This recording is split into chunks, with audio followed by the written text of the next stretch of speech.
మీరందరూ కనీసం ఒక్కసారైనా విస్తారాకులో భోజనం చేసే ఉంటారు కదా. తినే ముందు విస్తారాకును ఎంతో శుభ్రంగా ఉంచుకొని నీటితో కడిగి నమస్కారం చేసి భోజనానికి కూర్చుంటాము. భోజనము తినే వరకు ఆ విస్తారాకుకు మట్టి అంటకుండా జాగ్రత్త వహిస్తాము.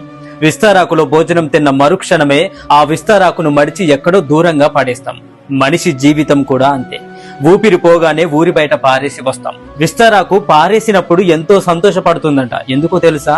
అమ్మయ్య, పోయేటప్పుడు పోయే ముందు ఒకరి ఆకలిని తీర్చడానికి తాను ఉపయోగపడ్డాను అన్న తృప్తి ఆ విస్తారాకుకు ఉంటుందట.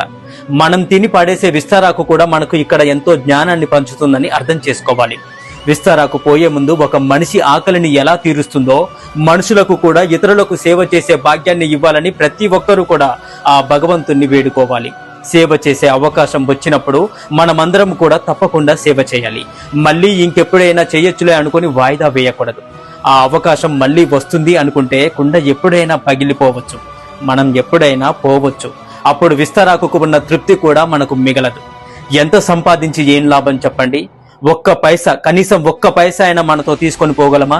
చివరికి మన ఒంటి మీద ఉన్న బట్ట కూడా మనతో రాదు. అందుకే ఊపిరి ఉన్నంత వరకు నలుగురికి ఉపయోగపడే విధంగా జీవించాలి. ఇదే జీవిత పరమార్థం. హరే కృష్ణ.